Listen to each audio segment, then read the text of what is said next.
امریکی دفاعی معاہدے کے بعد بھارت نے اب اسرائیل کے ساتھ بھی دفاعی معاہدہ کر لیا ہے، جس کے تحت اسرائیل بھارت کی فوج کو ہر طرح اور ہر شعبے میں ٹیکنالوجی اور آلات جو ہے وہ فراہم کرے گا۔ مشترکہ پروجیکٹ جاری کیے جائیں گے اور مل کر کام کیا جائے گا۔ بھارتی وزارت دفاع کے مطابق تل ابیب میں اس معاہدے پر دستخط ہو گئے ہیں اور بھارت اسرائیل کی مشترکہ ورکنگ گروپ کا اجلاس بھی جو ہے وہ منعقد ہو چکے ہیں۔ بہت سارے اسرائیلی جو وفد ہیں وہ آلریڈی بھارت میں بیٹھے ہوئے ہیں اور اس پر بڑی تیزی سے کام ہو رہا ہے۔ یہ بہت بڑا ایک معاہدہ ہے جس پہ اگلے 10 سالوں میں بہت زیادہ تفصیل سے عمل کیا جانا ہے، جس کے تحت انڈیا کو ہر طرح کی ٹیکنالوجی اور انڈسٹریل لیول پہ کھڑا کرنا ہے ہتھیاروں کے معاملے میں، جس میں بھارت اور اسرائیل مل کر دفاعی ریسرچ کریں گے، دفاعی پیداوار کریں گے، دفاعی صنعتی پروجیکٹس کا آغاز کریں گے، اے آئی میں اور سائبر سیکورٹی میں کام کریں گے اور بہت کچھ ہے۔ بھارت سے روسی ہتھیاروں کی فراہمی تقریباً اب ختم ہو چکی ہے اور تقریباً 20 سے 25% جو ہے روسی ہتھیار جو ہے وہ استعمال کر رہے ہیں۔ اگلے 10 سالوں میں تمام روسی ہتھیار جو ہیں وہ ماسوائے چند ہتھیاروں کے وہ بالکل فارغ کر دیے جائیں گے۔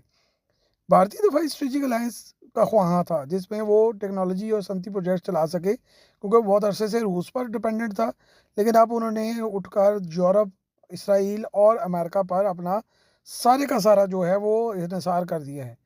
اس وقت اسرائیل جو ہے وہ بھارت میں بارک 8 میزائلوں کی تیاری میں مصروف ہے۔ اس مشترکہ پروجیکٹ میں اسرائیل بھارت میں زمین سے فضا میں مار کرنے والے ہائپرسونک میزائل بنا رہا ہے۔ اسرائیل جدید حملہ آور ڈرونز کی فراہمی کے بعد اب بھارت میں ڈرونز کا مکمل سیٹ اپ بنانے جا رہا ہے۔ اس کے علاوہ بھارت کے تجہیز طیاروں کے لیے اور دیگر جو ایئر فورس کے طیارے ان کے بنائے جا رہے ہیں ان کے لیے ہر طرح کی ٹیکنالوجی فراہم کرنے کے لیے بات چیت کر رہا ہے۔ بھارتی طیارے خصوصاً SU-30 MK1 جو کہ بہت بڑی تعداد میں ہیں ان کے پاس، ان کو اپ گریڈ کرنے، الیکٹرانک وارفیئر کے قابل بنانے اور بالکل نئے نظامات لگانے کے لیے بہت زیادہ کام ہو رہا ہے۔ اسرائیل بھارت کے تمام پرانے ریڈارز اور دیکھ بھال کے نظام کو اپ گریڈ کرنے جا رہا ہے اور جتنے بھی روسی نظامات بھارت میں لگے ہوئے ہیں ان سب کو اسرائیل اور امریکی جو ریڈارز اور سرویلنس سسٹم ہے ان سے اپ گریڈ کر دیا جائے گا۔ بھارت کی defence research and development organisation کے تقریباً تمام پروجیکٹس میں اسرائیل کو شامل کرنے کا پروگرام بنایا جا رہا ہے، جن میں بہت سارے میں وہ شامل ہو بھی چکا ہے۔ لہذا آئندہ چند سالوں میں یہ کہا جا سکتا ہے کہ اسرائیل تمام بھارتی پروجیکٹس کو ہر لحاظ سے اپ گریڈ کر دے گا، لیڈ کرے گا اور ان میں بھارت کے ساتھ مل کر کامیابی سے کام کرے گا۔